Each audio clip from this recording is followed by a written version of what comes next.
All right, welcome to another episode of Pacific Business Funding. We're here with Kaleo Nakapoi, who is a local lawyer and has been for the last 11 years now.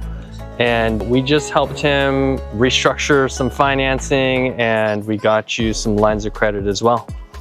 So if you could share like a little bit of background on what you were up to, and then just kind of share like how we helped you and what are you using the funds to do actually? Yeah, so I've been in practice for a little over 11 years. It's been a grassroots, ground up business. I never had any really advertising of any sort. I do have social media, so I did spend a little money on monthly advertising on Instagram, where it just goes on people's feeds, etc.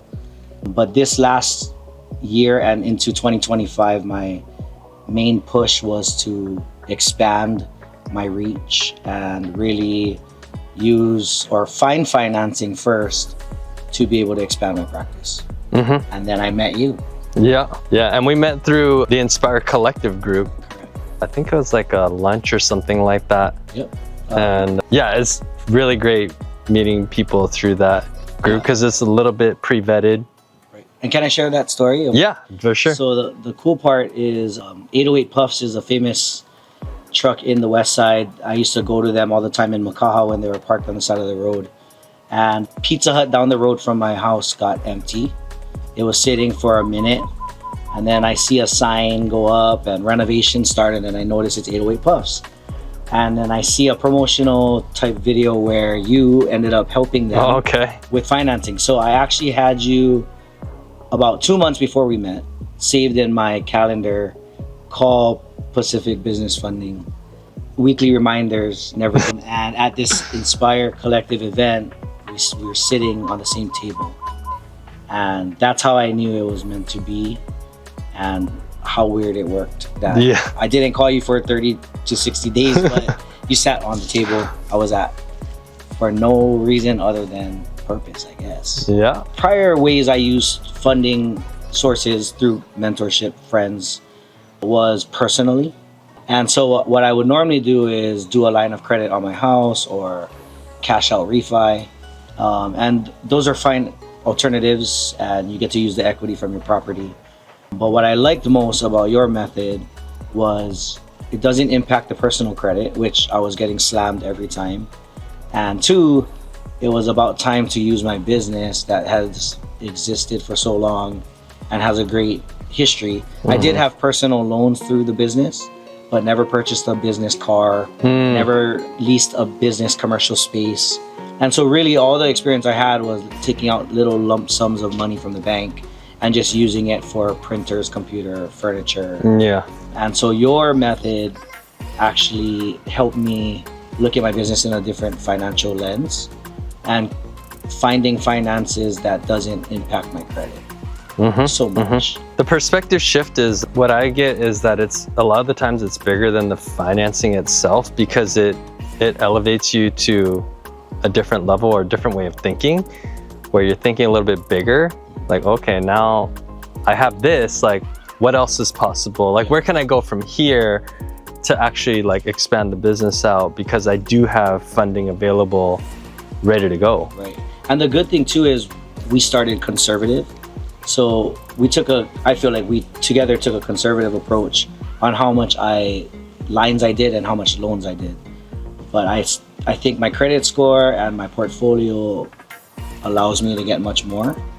But I don't like to go too deep into a financial for sure situation. But it's really burden off the shoulder to have a line or money available, knowing that it's not going to add stress to the personal finances. Awesome. Yeah. You always got to know like how you're going to get out of it, like how you're going to pay it off. Right. And then what is it going to do for you ultimately? Like what's the ROI, what's the payoff at the end of the day? So yeah, for us, like our method is really focused on business funding in general, but we have so many products to kind of choose from. So we always take a customized approach to every situation with the client. Based on where they're at and where they're trying to go, we'll kind of show them, here's the options and here's the positives and the negatives of doing each of these methods. and then letting the client choose based on that what's the best fit for them. But at the end of the day, everything always has to go under the business name. That's like the number one caveat for us, is that it's building business credit and it is not going on their personal, because we've seen too much that it negatively affects the people's credit reports for the long haul and makes it more difficult to finance just your everyday cars or houses or whatever. It's not good to commingle. I recommend it, one, because it's local. Supporting local is a key priority of people who live in the islands. Two, the owner of it has a great heart and really puts people like us, small businesses, struggling small businesses, first. And three, provides the knowledge, the information, the explanation, all before doing any documents. And I think a lot of businesses try to like pull the, what is it called, the wool over your eyes and get you to sign something, and then later you're like regretting it, not understanding what did you just sign, why are you doing it. I think the process was very fluid, it was very thorough, and we got the funding in less than 3 or so business days. Yeah, it was actually very fast for One yours. of them was within 48 hours. Yeah. The next one, because there was a weekend in the middle, was maybe 4 business days because of a weekend. Yeah. So in a matter of 5 or less days, I had access to $100,000 at my fingertips. And I don't think people can say that in small business very often without their help. So if you're a small business owner in Hawaii or on the mainland, definitely give us a shout. You could schedule a call through our website, go to pacificbusinessfunding.com and book a call with us today.